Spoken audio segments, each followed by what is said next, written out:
Mes ongles s'enfonçaient dans mes paumes, y traçant des croissants, tandis que je fixais les deux immenses valises à roulettes qui bloquaient notre couloir d'entrée. L'odeur du parfum écœurant de Sylvie flottait dans l'air, le même qui m'avait donné des migraines pendant 3 dimanches consécutifs.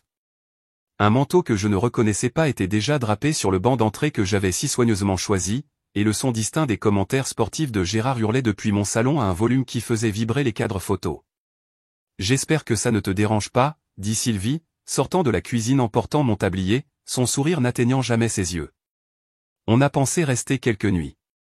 Le dos de Gérard le fait encore souffrir, et c'est tout simplement plus facile de ne pas faire des allers-retours en voiture. Je suis resté figé, les clés toujours serrées dans ma main, les sacs de course devenant lourds sur mon bras. La sensation que quelque chose de précieux m'était arraché m'a envahi. Pas soudainement, mais comme une marée qui montait depuis des mois et qui avait finalement atteint mon cou. Quelques nuits, ai-je réussi à dire, ma voix anormalement aiguë. Juste jusqu'à mercredi, dit Sylvie avec un geste dédaigneux de la main. Léo a dit que c'était tout à fait d'accord. Je m'appelle Chloé. J'ai 34 ans et je suis conceptrice d'expérience utilisateur. Ceci est l'histoire de la manière dont j'ai reconquis mon sanctuaire après qu'il m'a été volé, une petite intrusion à la fois. J'avais passé 3 ans dans un appartement exigu avec un bureau pliant dans le coin de notre chambre, à travailler pour respecter des délais tout en gérant les tâches ménagères. Cette maison, avec son coin repas baigné de soleil, mon espace de bureau dédié, et la petite salle de yoga que j'avais prévue, était censée être ma récompense, notre sanctuaire. Léo était fier quand nous avons emménagé. Il avait de quoi l'être. Son entreprise de construction l'avait bâti, et il avait été obsédé par chaque détail comme s'il façonnait un chef-d'œuvre. La première fois que ses parents sont venus, c'était gérable. Son père a fait des commentaires rigides sur nos comptoirs en quartz tape à accent grave-l'œil, et sa mère a critiqué mes choix d'éclairage comme si elle était une designer professionnelle. Mais j'ai laissé passer. J'ai pensé qu'il viendrait de temps en temps, admirerait nos progrès, et nous laisserait en paix. Puis c'est devenu tous les dimanches. Oh, on était juste dans le coin. C'est plus facile si on mange ici. Moins de nettoyage pour nous. Ils ne demandaient jamais. Ils arrivaient simplement, réquisitionnaient notre espace, et s'attendaient à être servis. Gérard mettait les commentaires sportifs à la télévision à des volumes assourdissants.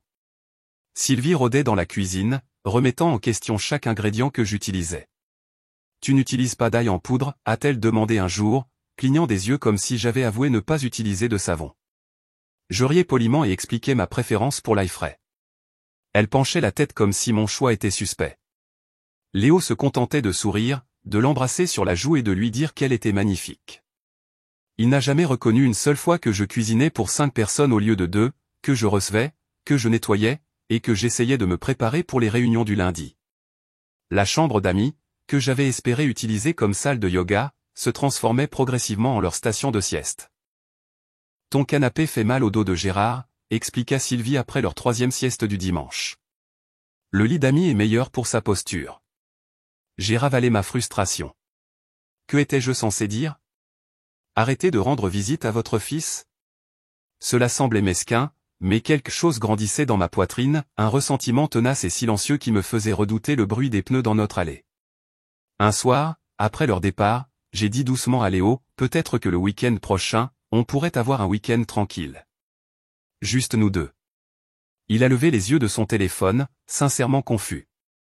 Qu'est-ce que tu veux dire? Je veux dire, ça n'a pas arrêté. J'adorerais un dimanche sans commentaire sur mes techniques de cuisine. Il a ri. Ils ont de bonnes intentions, Chlo. Allons, tu y penses trop. J'y pensais toujours trop. C'était mon rôle, la prévenante, l'accommodante. Alors, j'ai essayé une approche différente la semaine suivante pendant que nous préparions le dîner. Je coupais des poivrons quand j'ai mentionné nonchalamment, je pensais que mes parents pourraient peut-être venir passer une nuit le mois prochain. Juste une visite d'un week-end.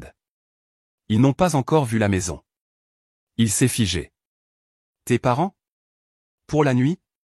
Juste une nuit, l'ai-je rassuré. On pourrait peut-être cuisiner quelque chose ensemble. Ce serait décontracté. Il a fait une grimace comme si je venais de suggérer un contrôle fiscal. Chlo, sans vouloir t'offenser, mais ton père me donne l'impression d'être à un entretien d'embauche. Et ta mère? Je devrais faire des efforts, tu vois. J'ai cligné des yeux. Faire des efforts? Oui, comme être poli, surveiller ce que je dis, faire la conversation. J'ai laissé tomber le couteau un peu trop fort sur la planche à découper. Tu veux dire être un être humain décent? Ne déforme pas mes propos, dit-il sur la défensive. Je dis juste que je ne peux pas me détendre avec eux. Ils ne sont pas aussi faciles à vivre que mes parents. C'est à ce moment-là que j'ai réalisé que mon confort passait en second dans son esprit. Ou peut-être que ça ne lui était même pas venu à l'esprit. Tu te rends compte, ai-je dit, pesant chaque mot, que j'ai reçu tes parents chaque semaine, que j'ai cuisiné pour eux, nettoyé après eux, écouté ta mère me faire la leçon sur le bon pliage des serviettes, et tu penses que c'est toi qui dois faire des efforts pour une seule nuit. Il n'a pas répondu. Il a simplement haussé les épaules et est retourné remuer la casserole. Quand je suis rentré des courses et que j'ai trouvé ses valises dans le couloir, quelque chose en moi a basculé. J'ai trouvé Léo dans la cuisine, agissant comme si de rien n'était. C'est juste pour quelques jours, dit-il, sans lever les yeux de son téléphone. Tu sais comment ils sont. Et puis, ce n'est pas grave. Pas grave. Mon cœur battait à tout rompre dans ma poitrine alors que je montais les escaliers vers la chambre d'amis. Le lit était déjà défait. La robe de chambre en soie de Sylvie était drapée sur la chaise. Les pantoufles de Gérard étaient posées près de la porte comme s'il vivait ici depuis des années. Je me tenais sur le seuil de la pièce qui m'avait semblé mienne d'une petite manière symbolique, l'espace où j'avais suspendu des bouquets d'eucalyptus et rêvé de matins tranquilles de méditation. Maintenant, ça sentait la crème au menthol et l'après-rasage bon marché. Au dîner ce soir-là, Sylvie m'a demandé si ça me dérangerait de changer de lessive. Celle à la lavande que tu utilises donne des démangeaisons à Gérard, a-t-elle expliqué. Gérard a ajouté, et la pression de l'eau dans la douche à l'étage est un peu forte. Y a-t-il un moyen de régler ça? J'ai souri finement. Bien sûr, je vais l'ajouter à ma liste. J'ai regardé Léo de l'autre côté de la table, qui mangeait comme si rien n'avait changé. Cette nuit-là, je suis resté éveillé, à fixer le ventilateur de plafond. Leur pas résonnait dans le couloir. Ma tête bourdonnait de mots non dits. Mes muscles me faisaient mal à force de retenir chaque réaction que je n'avais pas le droit d'exprimer. Léo ronflait doucement à côté de moi. Entre minuit et 2 heures du matin, j'ai réalisé que j'avais deux choix, continuer d'être le paillasson en pantalon de survêtement de marque ou reprendre le contrôle de ma vie. Je me suis retourné, j'ai pris mon téléphone sur la table de chevet et j'ai envoyé un texto à une seule personne. Léa, tu as toujours cette chambre d'amis? La réponse est venue instantanément. Toujours. Je n'avais pas encore de plan bien défini, mais quelque chose avait changé. Je n'étais pas en colère, pas encore. Mais j'en avais fini d'être invisible. Le lendemain matin, j'ai préparé le café de Léo exactement comme il l'aimait, très chaud avec un peu de lait d'avoine, et je l'ai laissé sur le comptoir sans un mot. Il n'a pas remarqué que je n'en avais pas fait pour moi. Sylvie était déjà dans la cuisine, portant ma robe de chambre. Chloé, as-tu une tisane à la camomille qui ne soit pas si florale? Mon estomac est un peu barbouillé. J'ai ouvert silencieusement un placard, je lui ai donné ce qu'elle voulait, et je suis parti sans sourire.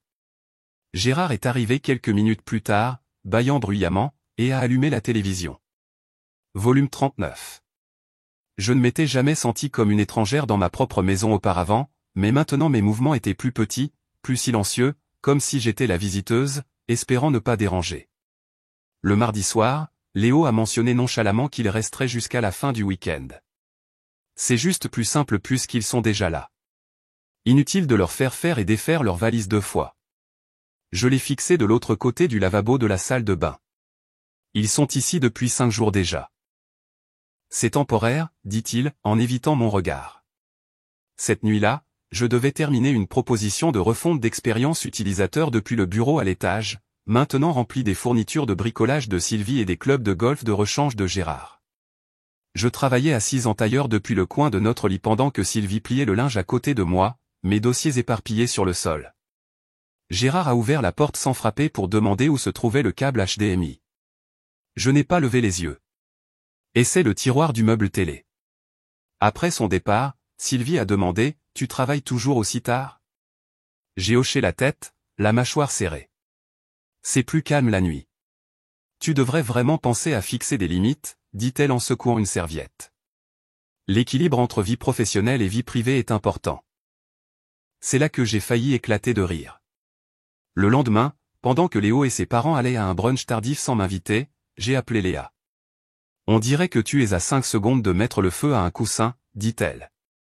J'en suis proche. Viens loger ici. Ce n'est pas si simple. Léa a hésité, puis a baissé la voix. D'accord, alors rends les choses compliquées. Sois stratégique. Tu sais que c'est ton truc. Stratégique? Comment? Elle a exposé un plan. C'était absurde et parfait. Tu te souviens de l'entreprise de déménagement pour laquelle ton frère travaille, demanda-t-elle. Je pense qu'on pourrait organiser quelque chose de spécial pour tes beaux-parents. J'ai souri pour la première fois depuis des jours. Je vais passer un coup de fil. Ce soir-là, j'ai dit à Léo que ma tante à Nantes avait glissé et s'était cassé le poignet, qu'elle n'avait personne à proximité, et que je devais aller l'aider pour quelques jours. Il a à peine levé les yeux de son téléphone. Tu y vas en voiture ou en avion? En voiture.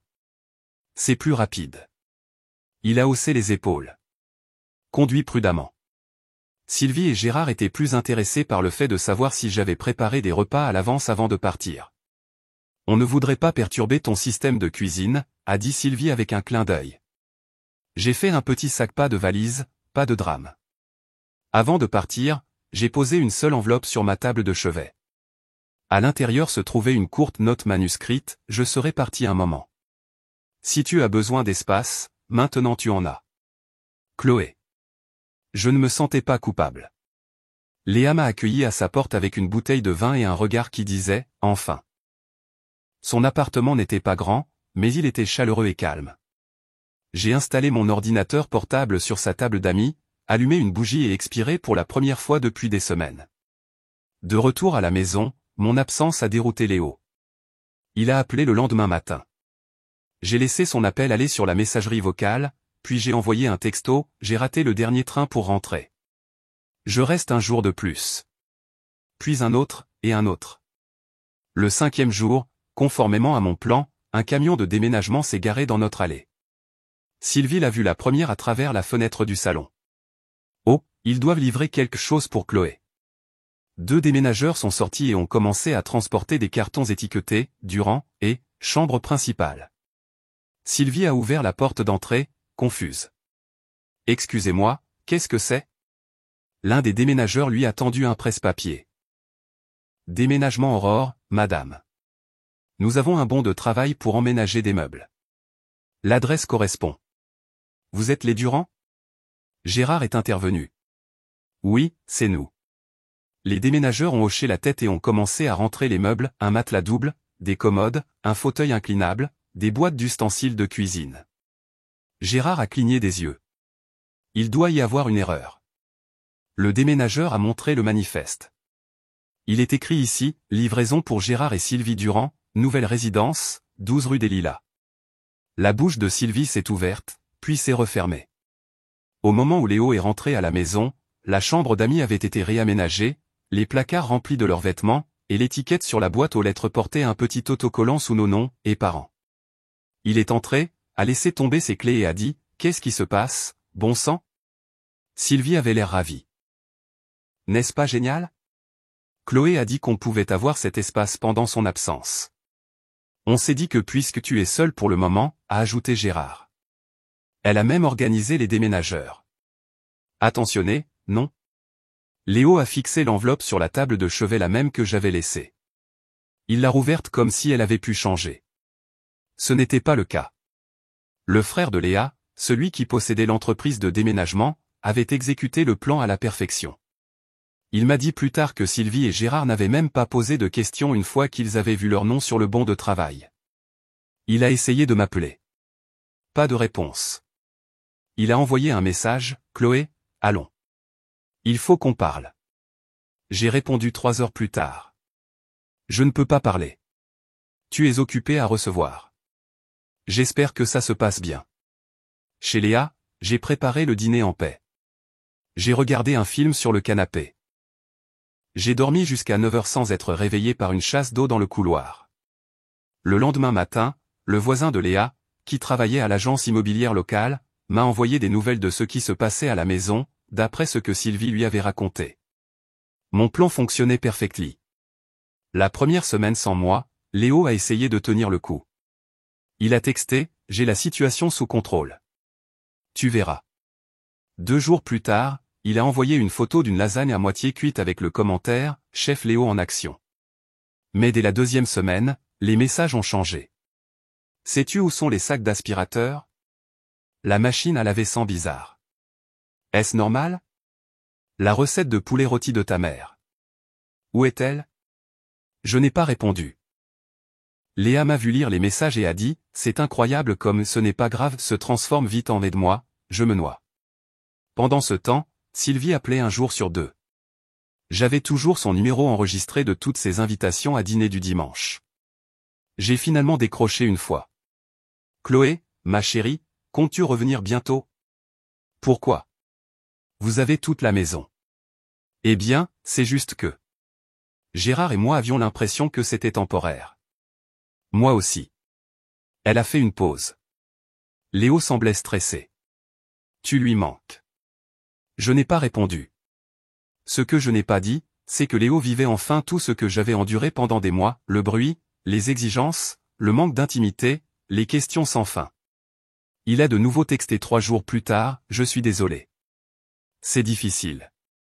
Je n'avais pas réalisé tout ce que tu gérais. Mais il a ensuite ajouté, néanmoins, ce sont mes parents. Je ne peux pas les mettre dehors. Cette phrase disait tout. Alors, j'ai pris une décision. Je lui ai envoyé par courriel une copie numérique d'un accord de séparation rédigé avec l'aide de l'ami avocat de Léa. Pas un divorce, pas encore, mais une ligne claire tracée dans le sable. J'ai demandé à Léa de le scanner et de l'envoyer aux adresses électroniques personnelles et professionnelles de Léo pour m'assurer qu'ils le reçoivent.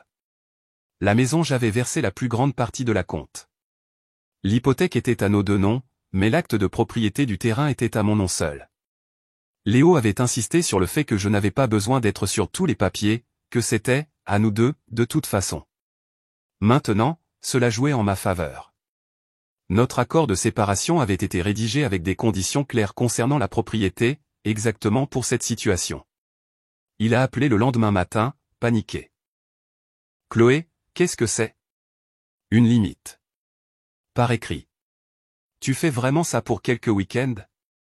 Ce n'est jamais juste quelques week-ends, et tu le sais. Il n'a rien dit pendant un long moment. Puis, je n'ai pas les moyens de payer cette maison tout seul. Je sais. Il a laissé échapper un souffle tremblant. Tu me demandes de déménager? Non, je dis simplement que s'il reste, moi non. Il a essayé pendant 2 semaines de plus. Il a essayé de convaincre sa mère de cuisiner. Elle a refusé. Il a demandé à son père de l'aider à réparer le lave-vaisselle cassé. Il l'a ignoré.